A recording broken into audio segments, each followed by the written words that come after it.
or where you happen to be now, but if you're in the United States, it is still morning. And it's wonderful to have a chance to connect with you all during this lovely week in April, when unfortunately we're all inside our homes. I should say that for me, this has been an amazing week. We have had the results now from our survey about how things are going with having taken our educational programs online in the middle of a semester. And I have been so proud of our faculty for working so hard to make that happen, but also for our students and our staff who have provided support. We surveyed all of you to find out how things were going, and the feedback is generally good, but we're learning some things about how we can make the experience better. I personally have been learning things about, creating my own videos, broadcasting out of my office, how to make my little camera on my computer work better, being my own audio technician.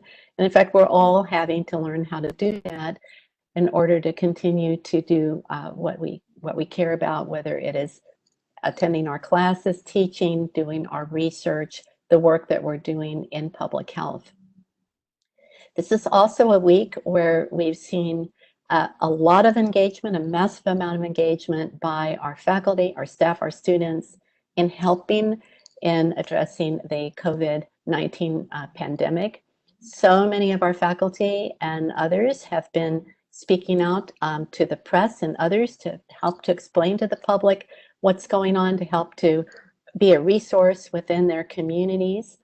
We've had our faculty engage with the DC Department of Health in establishing their systems and being able to do better case follow-up, contact tracing, all the essentials of public health. And now we're taking that expertise and that knowledge to some of the suburban counties in our area, Montgomery County and Prince George's County. And in an upcoming episode of this, we will want to focus on some of those efforts. I'll want to bring in some of the faculty who are doing that work.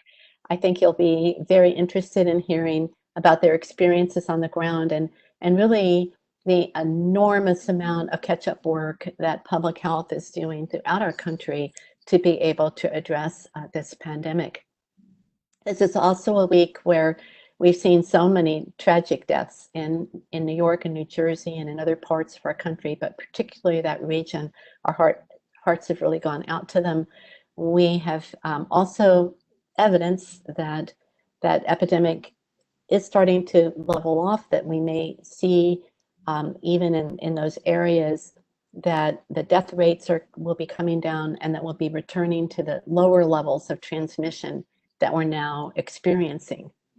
The other amazing thing in the last week is, and those of you who tuned in last week, I talked about the models, that the models are showing that the efforts that everybody is making to stay at home, to practice social distancing, to use hand and cough hygiene, all the things people are doing, these things seem to be resulting in slowing the force of the pandemic.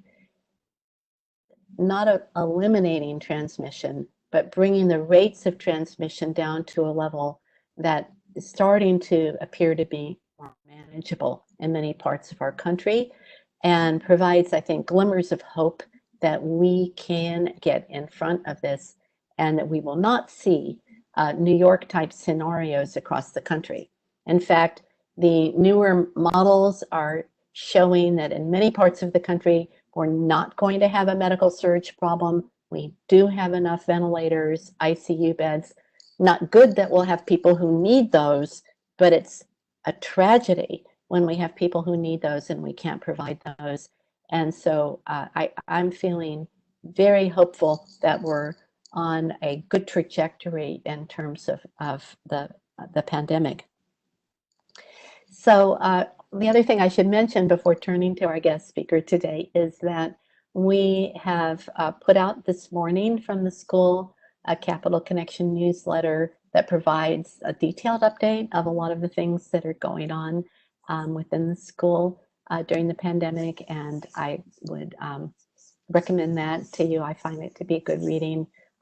One of the things that just amazes me is across all of our faculty, the amount of impact that we are making, whether it is with the research or the practices around the control of this pandemic, to being able to speak out and really educate the public. So with that, as a little introduction, I wanted to take a moment to introduce our guest. Many of you know that a couple of years ago, when we moved into the Science and Engineering Hall, that we had made a decision to create within that that public health laboratory, that's the 7th floor of SEH, a BSL3 lab.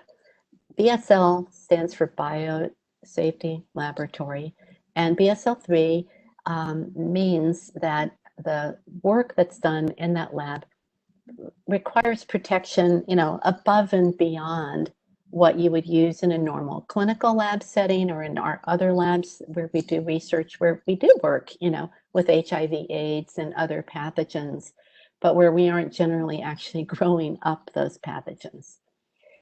And so we built the lab, and then the faculty who were interested in using the lab, their research had gone in a different direction. So we undertook a process of recruiting a scientist to come to lead our efforts in the BSL3, and we're lucky enough to find Christopher Mores, our speaker today. Chris joined us from Louisiana State University. He had been working there to create their BSL3 type research, but he had also been working as an IPA with the Navy with one of their laboratories. And one of the things that immediately made me interested in having Chris on our faculty is his background, not only as a virologist and an expert in virological diseases that occur as epidemics, but also his background as an immunologist, which is so important in terms of understanding these diseases.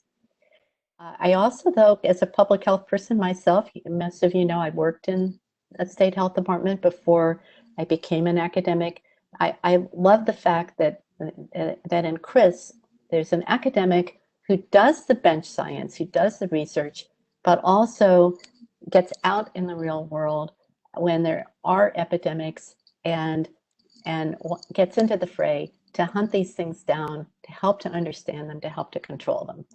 And that is just the kind of researcher that we like to have within our school, which is that, the understanding of the basic science is so important, but it's also important to understand for us, the application of the science to public health, the actual implementation of measures to control epidemics, and that Chris brings that whole package, and that's why we recruited him. We did not know we were going to have a pandemic. If Chris had known there were going to be a pandemic, he probably would have asked for much more money, and I probably would have had an impossible time recruiting him because everybody would have wanted him. So we were very lucky because we brought him in at the right time. It took quite a number of months to get our lab established, to get it approved, to get it up and running. And I would say we only had about 3 months of the lab being approved for use before wham, we were hit with this pandemic. I really feel that just by luck alone, we're positioned to be able to do research that's able, and as well as to help the medical care community in Washington through the work that Dr. Mores does. So I'm not going to keep introducing you, Chris. I'm going to let you go ahead and speak and tell us a little bit about what you're doing. And I'm seeing that you're in your office actually in the SEH, and you can talk a little bit about that too. We very much have limited how many people can come into work, but we do have some of the work that we consider to be critical during this pandemic, and certainly the work actually on the COVID-19 virus is essential at this point. So, Chris. Thanks so much, Lynn. That's a really nice introduction. I appreciate it very much. And yeah, it's it's interesting being here on campus when there's hardly anybody else around. My staff is here. We have a few other lab people that are around, but certainly we're a skeleton crew. And the idea is that everyone's job should really be to help prevent transmission by staying home and going out and interacting as little as possible. But we would definitely be doing the same thing if it weren't for the fact that we found ourselves in the right place, the right time, the right facility to be able to have some capacity and some chance to impact this thing. So as Lynn said, I mean, it was just barely that we got this lab kind of up and running and approved before this thing started to come online. And I mean, I think it was certainly no more than 3 months. It might have been less than that. We were getting ready for some chikungunya work that we'd been looking forward to for quite some time. We were getting our mouse model ready to go. We were working on I was working quite a lot on a vaccine for chikungunya and also a therapy and a cohort study down in Columbia with colleagues from MFA, and um, and that would have been just fine with me. But but then something else decided to happen, and it seems to be just what we've been experiencing now for I guess the last decade, maybe 20 years at least, and maybe even longer than that if we look at it. That these outbreaks, these emerging pathogens, these re-emerging pathogens are coming at us more and more rapidly with more and more dire consequences and pretty fantastic sort of spatial distributions. So here we find ourselves now with this the third new coronavirus in the last what 18 years, right? Um, First one being SARS-1, second one being MERS, and now we have SARS-2. And this one really, while not being quite as initially scary as those other two in terms of like the case fatality rate or clinical presentation, uh, has checked all the other boxes in terms of transmissibility and its ability to cause global mayhem here in this pandemic. So uh, I can't even. I'm so sleep deprived at this point. I can't remember exactly how this all happened, but um, but I said I was in the EOC, Lynn, the Emergency Operations Center for GW, and Lynn had again by like a week or two premonized that we should probably convene, a public health committee to help the university prepare for emergencies in general of public health ilk.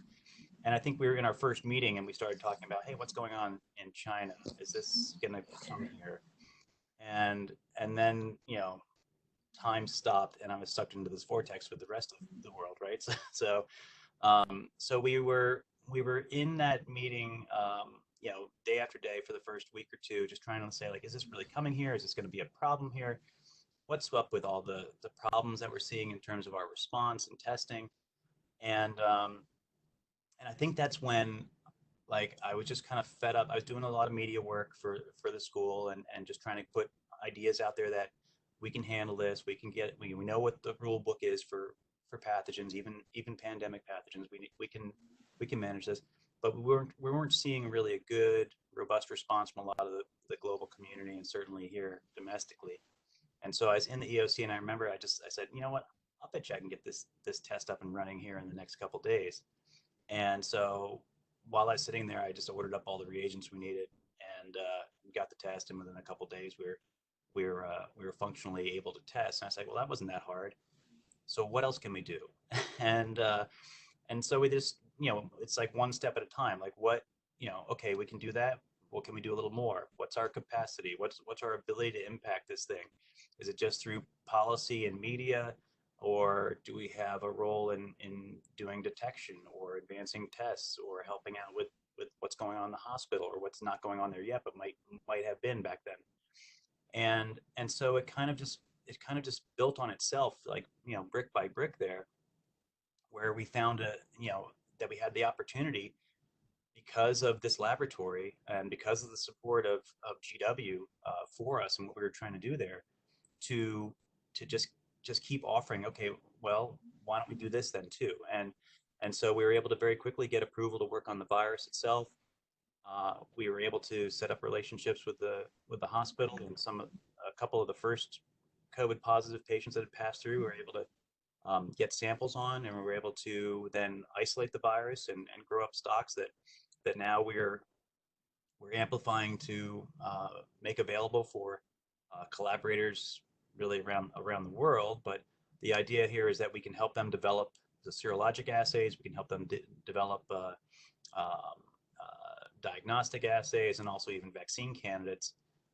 It's a key reagent that there aren't, you have to have a BL3 to grow this stuff up.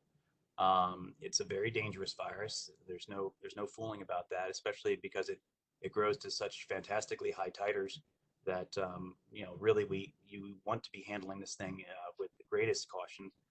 And and so that facility of ours here has really been a game changer in terms of being able to put GW, I think, on the map as a real player in a lot of this stuff. And so it's been wonderful to see the campus come together around it, and ask if we can help them, if they've got folks from engineering and such that have ideas about how to disinfect things. We're like, yeah, well, we can put together some assays. We can try and figure out how we would test for disinfection.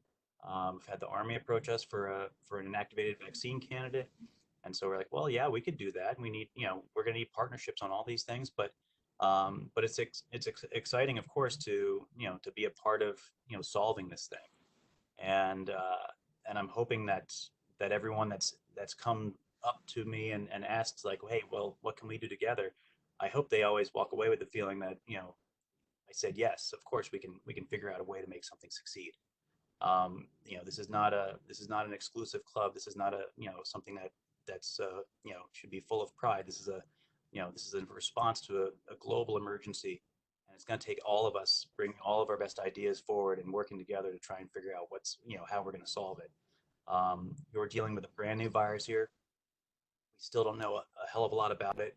We don't know what it's going to look like in terms of immunity. We don't know exactly what's going to happen in terms of transmission. But we do know it's destroyed the global economy, at least in the near term. And we really do have to find solutions here for the public health emergency to help us get back to repairing the economic damage. So, in that vein, I've tried to really be available and open to everyone for their piece of the battle too. And if I can help them with that, I'm all for it. We've been if we inserted ourselves into the GW hospital across the street because they didn't have the capability on board to do the CDC's EUA assay, which is a really kind of wet lab, researchy assay. It's not something that's terribly approachable unless you do those things all the time. And so we've been inside there doing patient testing real time for weeks now. We're looking forward to some of the new platforms that are coming up, like the Abbott, which is really kind of a point of care system. So that's being validated now. We're hoping that we can keep the supply chains up for those systems. But one of the most amazing things, and let me just hit on that now, is the global disruption of supply chains has made it nearly impossible for anyone to stay functional in sort of the testing game, just like for PPE, right? So getting ourselves the reagents, the plastics that we need to be able to do tests is poked so full of holes that we're having to come up with new solutions and new approaches to how to get the nucleic acids out, how to amplify them, what machine we're on. Every day it's changing because we run out of the next thing, and we have to say, okay, what's next? What's the next solution we can offer here to keep the healthcare workers and the patients tested and keep things from overcooking in the hospital there. So we're not the only ones. I think this is happening at every city, every university probably that's got these kind of capabilities. There's people that are really throwing in full bore all they can to try and find these solutions.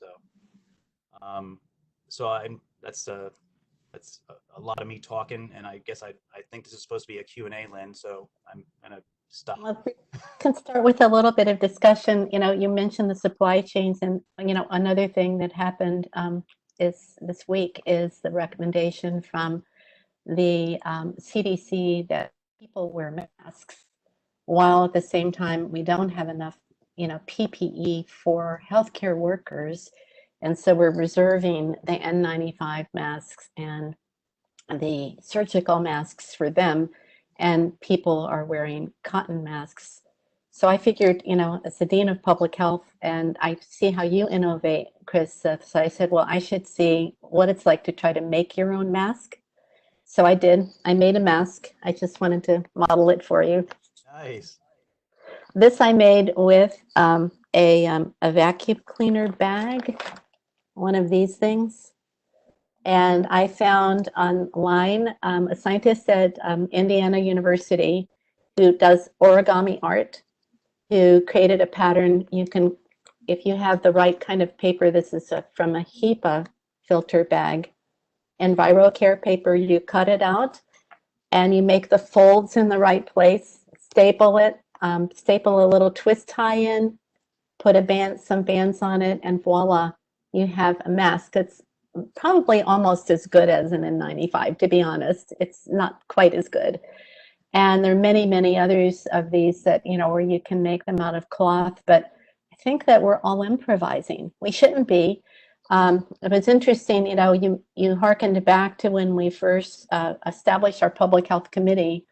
And actually what had happened, Chris, is that we had a new head of safety and security who was the first one at GW who actually listened to me when I said, we're not ready for a pandemic here at GW. And this one, Scott Bernot, said, that's a major problem. Let's get a public health committee together and start getting ready. And you're right, we were barely into our first meeting when this was breaking in Wuhan. It was really fortunate. We started telling them right away to buy official ones of these things. At that time, you could have bought as many as you wanted, disinfectant and other things. To some extent, GW listened and started doing that, putting hand washing stations around the campus. You have no idea the kind of work that Dr. Morris and others were doing at the beginning, even just advising about how do we make sure that the students living in the dorms had the ability to get hand sanitizer, to wash their hands, as well as trying to get the MFA and the hospital to stock up on more PPE. They didn't get enough. Once they really believed us, then everybody believed it at that point, and then everybody was buying it at that point. And it was like going to get toilet paper was for all of you a couple of weeks ago, that everybody was buying all of it up. But I'm thinking that, in the next couple months, that because people are upping the production worldwide, that the shortage of the masks will go away. In the meantime, we improvise, just as Dr. Mores has done with being able to set up our labs. I have a couple of questions for you, Chris, before we turn things over to the audience. One thing that that I'm aware of that you did was that you have worked very closely with the chief medical officer of the GW hospital on helping them with their laboratory. And I wonder if you could say a little about that. One of the things that's been a problem for us in public health nationally has been the shortage of testing kits, even not just the supplies itself, the reagents, but just the availability of tests, period.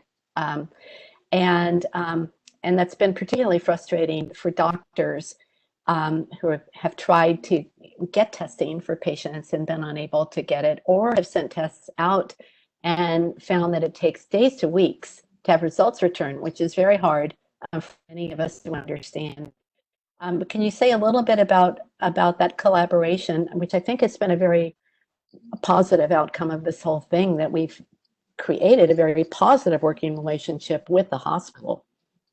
Yeah, I mean, so Bruno was the CMO of the hospital. He was part of this, the EOC as well, and so we got to know him through that.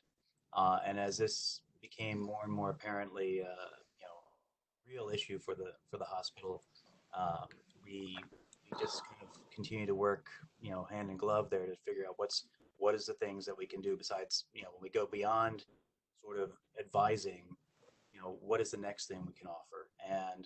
And so when we were able to start saying, well, I think we can do testing, would that be interesting? then we got looped in with their clinical lab over there, and we were able to really very quickly get up and help them supplement what they were able to get in from like biotech companies for platforms that were already existing, which is in pretty short supply, that stuff, to test many hundreds of people over the past couple weeks there in the hospital. And so yeah, like you and I have talked, Lynn, it's the turnaround times going to the commercial labs got to be pretty abysmal. They accepted the charge that, yes, we can do the testing, but I don't think they really had that capacity, and they got quickly overrun. And so, a lot of the results, a lot of the patients we ended up testing in the beginning were patients that had results pending for over 10 days. And so, it became, obvious that there's not a lot of value. And so that actually started to suppress, uh, doctor requests for testing, because they're like, it's never going to come back. It's not going to, we're just going to do this, clinically. And, of course you've got to you do have to address the patient from a clinical perspective. That, COVID test doesn't necessarily change how you need to treat that patient's condition, but it does change our impression about, where we deploy PPE, how we use negative pressure rooms, who gets sent home, because of concerns about whether or not they're going to take a downward turn, in this biphasic, kind of disease process we've got here. And so those are the values of having testing and having rapid testing on site. And so Bruno's, reached out to me personally and just said, like, this has really changed how we were able to manage this emergency. And so I think that's resulted in just a great collaboration there, between us and the hospital that apparently was really not in existence before this emergency. So I think that's a bright spot, a positive outcome, so far in this thing, is that we are coming together as a community, and we can find ways to support each other. I also see, collaborations building for research and other things that in a normal time it's just very there. The university can have too many barriers between the different schools, but I think that we're in this together, and that this is all about, protecting our community, that we really have come together in ways that I have never seen happen at GW in the time that I've been here. Jonna, if there are questions, I will take them, but I have a couple more myself. But when I introduced Dr. Mores, I talked about the unusual aspects of how engaged he is with the real world.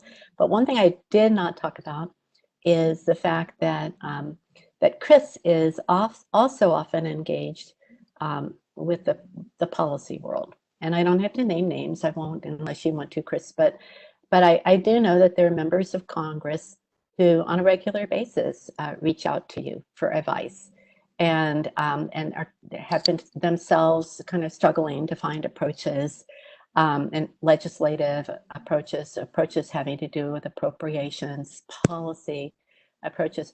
What kind of questions do they bring to you?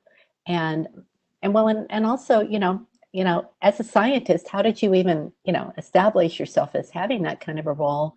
Um, and what's it like for you, as a scientist, to be engaged, with policymakers in the middle of a pandemic like this? I mean, it is an interesting role. So I mean, I think part of it comes from, I got out with your guys' support in front of the media a little bit early on this thing, and I did that kind of out of experience. I had done that for Ebola, during the 14-15 outbreak, where I was in Louisiana at the time, and I was doing some media work for the university. I was helping them with their preparations, and that got picked up by the governor's office, and so we started working with their preparedness group. And they're generally not really well equipped or staffed to deal with the issues of public health emergency. And so what should happen is that they realize that quickly and reach out and say, hey, let's get whoever's, like, you know closest and most expert to us to help fill in the gaps. Some of that hasn't happened in this outbreak, even yet, but I think that sort of experience, kind of gave me a comfort with saying, okay, I can do this for this one too, and um, and so knowing how these things kind of roll now, and now finding myself in DC, I was like, look, they're right down the street. Let's just pick up the phone or send an email and say, hey, if you want to talk about this, I'm here, and I think here's top three things I think you should be thinking about. And so some of those folks reach right back out and they're like, yeah, this is great. What do you think about X, Y, or Z versus your A, B, and C? And so there's a delicate negotiation there, working with them because they are still political. They are still very political, and so you have to be a little bit careful not to get caught up in some of their machinery, which I think is very easy to have happen. Much like getting a hot mic moment on an interview or something like that. But I think if you know that they need something, we need something, in terms of like getting the right kind of response put to this outbreak, you can negotiate an acceptable outcome there, in many cases. And so we have to admit that right now we're working with largely a Republican controlled environment there in the Capitol, and so you can't go and just be far left leaning or something like that, where I think a lot of us in public health tend to see ourselves, or at least be seen. And so cultivating a more neutral or central ground in a lot of the things that I've been trying to project out there as just common sense, has been an important piece of my access, I think, there with those folks. So, and sometimes I get some dings at the household level for not going a little harder on some of these guys, but it's about getting it done. And so at the end of the day, it's like we're talking about, you know, where's the testing? Where's the database? What are we doing about contact tracing? Those are real things that we need to provide answers to. And, some of those are, going to come through government. Some of those things are just going to be too long in the tooth to bring through that way. And it's going to have to go out to private industry or something like that. And so, those are live negotiations that we have with the policymakers here on the Hill. So, it's an interesting environment, terribly frustrating, but it's the only game in town, frankly. So, Chris, there's a question actually from a member of our staff, Kelly Vargo. Hi, Kelly. She wants to know, from a public health stance, your position on testing. She notes that even when patients are showing symptoms and having orders from their physicians to be testing, that they are still, in many instances, being denied tests. And in the future, do we see access to testing as more of a priority? Yeah, I mean, I certainly have been out and early about this testing thing is not a problem. That's like I described as like my entry into the lab side of this outbreak was this is not that hard, and it's really important. Back before this became a pandemic, and back before we had community transmission in the U.S., we had opportunities to get in front of this in terms of an isolation, case identification isolation, sort of paradigm, and we might have still become overrun by it, but I think there are a couple examples around the world where that was done well. South Korea, Singapore, Israel, places that really engage testing in a robust way up front, and they're no less at risk now.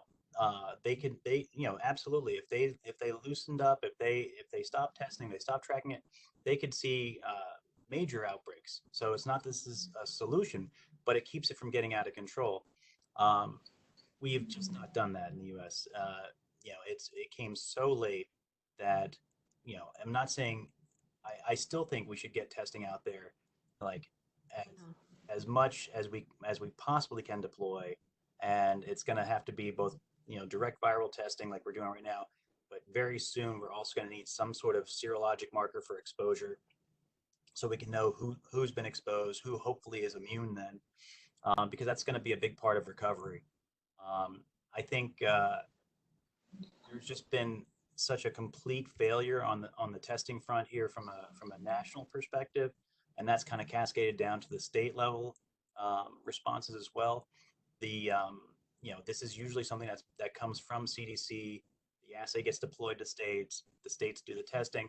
No one was necessarily sufficiently well equipped to deal with the caseload we're looking at today. But the delays that we baked into this outbreak from 2 months ago is what we're paying the dividends on right now. So, Yeah. I still think that we need all the tests we can get tomorrow, if not today, because we're still doing a real piecemeal job of getting tests done. Tests fail, tests have false positive, false negatives. That's going to happen, but certainly from an epidemiologic logic perspective, we don't have the foggiest idea of where this outbreak really is or where it's going. We're trying to intuit it from caseloads in hospitals and stuff, and that's the best data stream we got right now. But it would be so much better if we had a diagnostic ability to look at this thing in a much broader part of the population. So, Chris, I'm going to ask one of my questions, and then I'll move to the next one, which is a very important question. You studied immunology, obviously, your doctorate. I still, every day, get questions from people. There are a number of experts, and I'm using that term with caution because of what some of them are saying, but who are speaking to the media and saying basically maybe this entire effort to limit transmission is a waste of time and money, and that we should really be letting the COVID-19 just rip through the population, expose everybody, with the thought in mind that it might be like measles or rubella, that if we all were to get it once, we would acquire lifelong immunity and have what's called herd immunity. That is not my understanding of how it works with a coronavirus. But maybe you can explain that. I think this is probably something everybody in our community is getting questions about.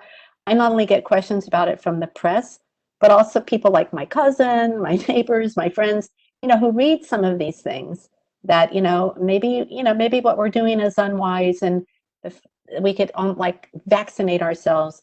I mean, the other thing that happened, and Twitter took it down, but there were people promoting the idea on Twitter of even having COVID-19 parties where people would get together with someone infected and intentionally infect themselves, and that as long as you're young and don't have chronic diseases, that you're going to just be fine.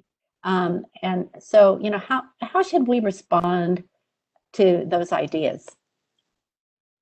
I mean, that's a really complicated topic, and I want to be able to get behind some level of herd immunity on this coronavirus, and I think that there's significant uncertainty still because this is a new pathogen for us.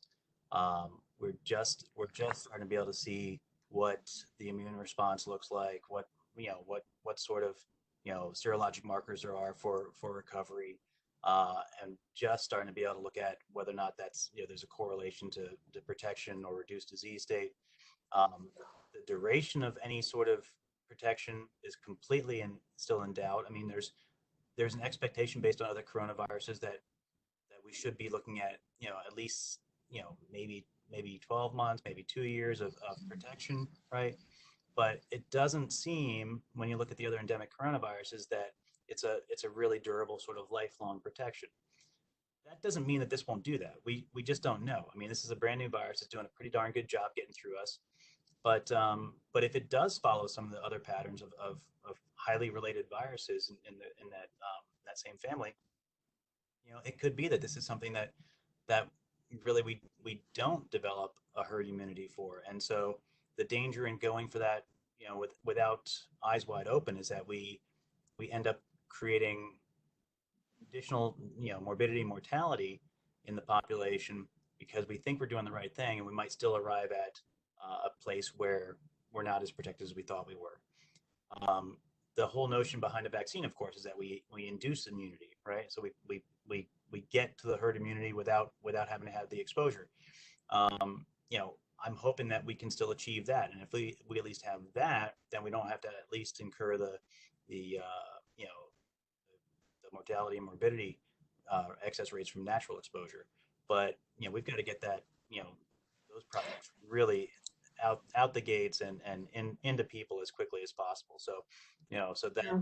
if you don't mind me pivoting, I think we really do to make sure that that we're putting significant pressure on all those offerings and the regulatory processes stand before them to make sure that we can get this through as rapidly as possible. Because I think otherwise we will Right. we will naturally have to rely on herd immunity and just see what happens because people cannot Yeah. stay home for years. So So, well, Chris, of course, there is some virtue also to we learn how to control the transmission so that we don't have so many people ill that we're overwhelming the healthcare system, which is basically what we're doing now. We're not stopping the transmission, but we're finding ways to keep the level down so that if you do need a ventilator, there will be one for you. exactly. And that's incredibly important. And after all, there are other people who also need ventilators who have other conditions. And so if we're overwhelming the system, we have people dying from all kinds of problems that, because there are insufficient ICU beds and ventilators. So that's where we are is kind of chilling. It's scary and we need to move toward normalcy. Um, but when you mentioned the vaccines, and I think it's important, and it might be something worth, you're even at some point writing about in a blog or one of our people, but there are about 4 vaccines that are viable candidates, none of which would put you in an ICU, and you nonetheless get immunity. And then I'm aware, and I'm sure you're even better aware of the fact that there are tricks you can play with developing a vaccine where you get longer term immunity than the immunity you might get from a natural infection because of how the antigens are introduced and the kind of immune response that is triggered. And it's actually felt that the thing about the common cold, which the normal coronaviruses are a part of, because it's a nasal exposure, nasal immunity itself isn't very long term, but there might be ways to get longer term immunity, in particular to protect our lungs. And it's the pneumonia that is killing people. So I think that, I mean, I'm hopeful about vaccines. I'm also hopeful about drugs and that we might end up with medications that prevent the very worst outcomes. I mean, if we could prevent people from having the ARDS and then they wouldn't need intubation, it would be more like a normal, cold or even a flu and not the incredibly lethal beast that it is. It's very sad that we don't have an antiviral for it yet and so forth. Very important question coming forth about the there's been a lot in the media in the last couple of days about the health inequities that are associated with this virus. Our own Bill Dietz wrote a piece for one of the journals about how the fact that the virus is particularly harmful to people with certain chronic diseases, that obesity is a major risk factor for having severe outcomes from this virus, just as it is from flu, actually, as well. And it's, like one more reason to want our population to be healthier than it is in terms of the problems that we have with the diets that people have, the physical inactivity and all of that. But in particular, also the racial disparities that we're seeing with certainly the people who are winding up severely ill on ventilators dying disproportionately, being African American, or from certain other population groups who more tend to be, frontline medical care workers and more exposed to the virus for various work-related reasons. If you have comment on that. I mean, I think it's yeah, I think it's important to try and put that in the context of like, we do want healthy populations and health inequities are going to, going to show, be laid bare here in this thing because, people that don't have health insurance, people that don't have access to good, healthy food, people who don't have, the ability to take time off and exercise, and take care of themselves that way, they're definitely the ones we're seeing fill the hospitals right now. And this is, a a horrible thing, of course, but it's the moment to say, like, hey, is this really what we want, as a society? Is this how we want to, be treating each other, and not taking care of each other?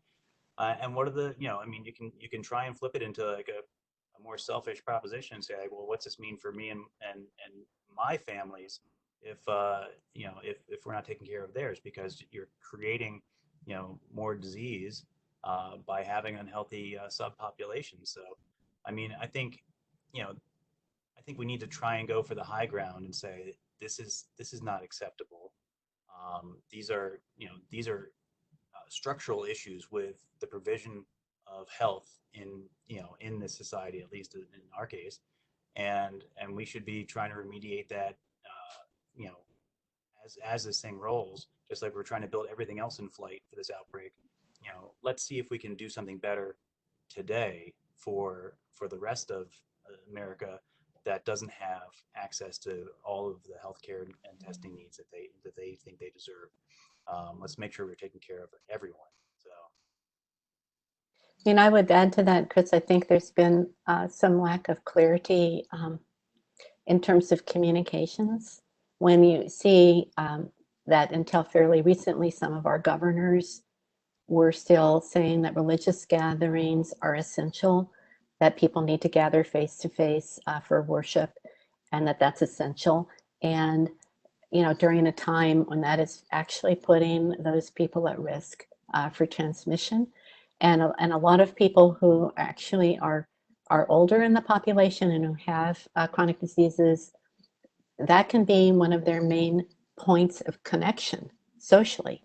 It can be incredibly important to them, but that it has put them at tremendous risk during this time. And even governors who have, even this week, been saying, oh, it seems like it's news to them that people are transmitting the disease before they have symptoms. And that has been a difficult concept for all of us, after SARS, where, you had to have a fever before you were transmitting. People were obviously very sick before they were transmitting. This is not true with this disease. And I think that's been hard for people to understand, even policymakers, highly educated people like governors. yeah, I mean, this for me, this really gets the root of this is science denial. And so there's just no other reason to be so underinformed nowadays. So I think that this is something that's an epidemic of sorts, where everyone can Google themselves into expertise, and they'll believe whatever they prefer. And that lends itself to supporting the kind of nonsense that we're seeing here in terms of this patchwork response, state to state and city to city across this country, where some groups are just like, no, it's going to be fine. Everybody still needs to go and go to church or go to the store or whatever. These are problems with accepting the scientific fact of this is how transmission is happening. This is what's going to happen if you get it, and not mincing words about how we feel about it. Okay, yes, there are lots of emotions going around, but that can't come before we take care of people's health.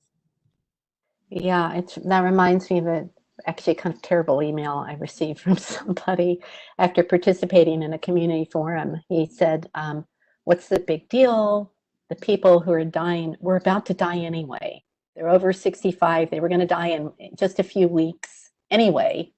And I mean, I can tell you guys myself. I mean, looking at the mortality data coming out of countries that report data far more rapidly than we do, does not look like harvesting, where the deaths that were going to occur in 2 weeks are occurring now, and then you would have a deficit of deaths then. But no, you have this huge excess of deaths that is well above the expected number in any short-term period. And but this misinformation is fairly rampant, and I think that unfortunately it is causing in some communities there to be too much of a delay in preventing transmission. It has serious outcomes. So Has a direct and serious impact on direct and serious. forward transmission. Absolutely. So Chris, I think I'm going to use this as the last question for you, and I always almost feel hesitant about asking this question, but you know, as somebody's on the front lines fighting the pandemic, and I know that you've been working continuously since that first, you know, public health committee meeting when we didn't even think we had a pandemic, you know, that you know you've pretty much been um, reachable by me at any moment, day and night when I've needed to reach out to you.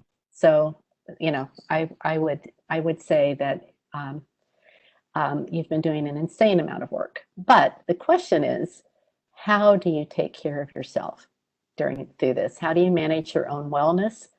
Um, I noticed that you know it does not appear that that you have been overeating, but do you get enough to eat? Do you have time to eat? Do you have time to sleep? But your family, what else do you do to support your own health and wellness? I mean, I certainly come close to breaking down plenty of times during the day, but I do have to keep an eye on myself, of course, and friends definitely check in and make sure I eat and make sure that I'm getting as much sleep as I can. It's tough because it's you know as you're living it too. I mean, it's like you can't escape it, and it's ever present, and the news cycle and the reality of it is that you know you can't pull away from really from it for a moment without getting then anxious that you're missing out on some you know trajectory change you need to be aware of. So I mean, you know, certainly I need to vent sometimes. I've tried to keep exercise up. That's been tough. Um, and you know, sleep is the main thing. So you know, I have definitely sometimes needed a little bit of sleep aid to make sure I'm getting like a reasonable amount of sleep during the night. But you know, I think it's you know, besides the sleep, it's just you know, it's just trying to like keep you know keep yourself sane.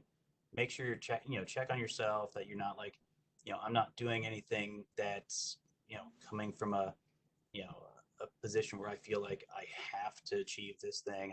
You know I want to make the best impact possible, and I'll offer it up and I'll take the next step. And if the wall is insurmountable, I'll turn and take a step in another direction because there's so much that needs to be done in this outbreak that you know if we if we find an impediment, there's something else we can do. There's some other way we can help.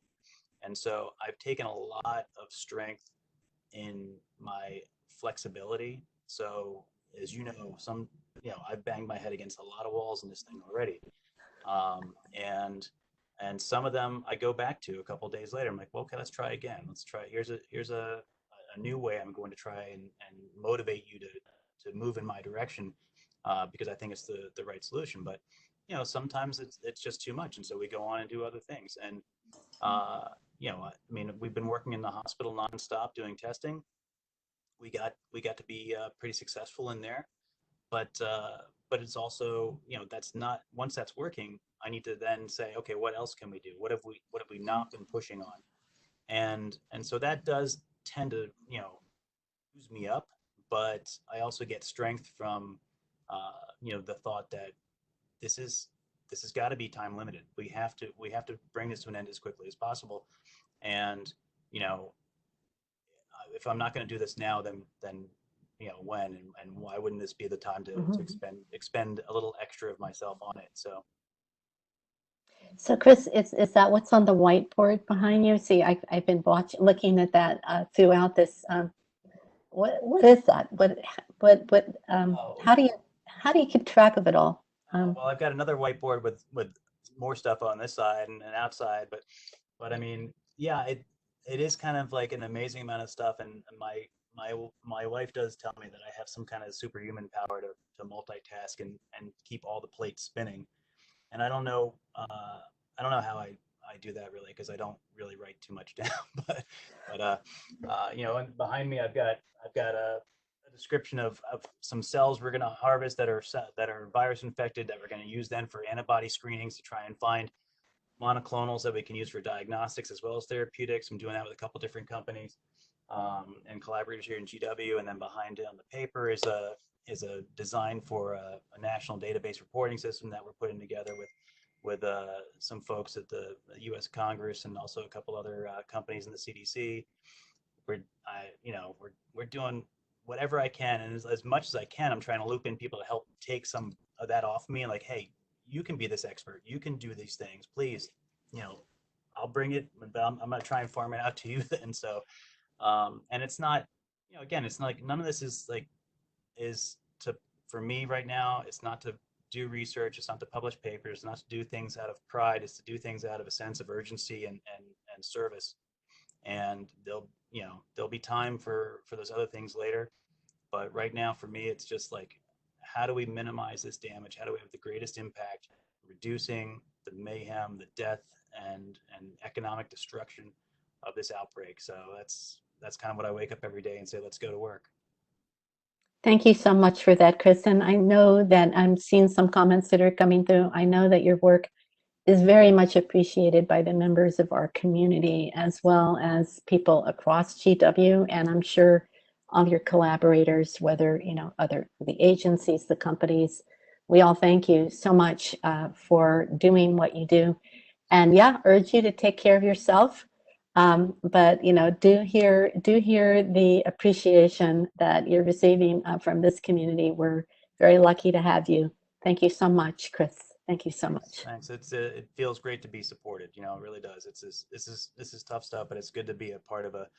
I'm so glad I'm here at a School of Public Health for this. This is where I'd always want to do this fight from. So.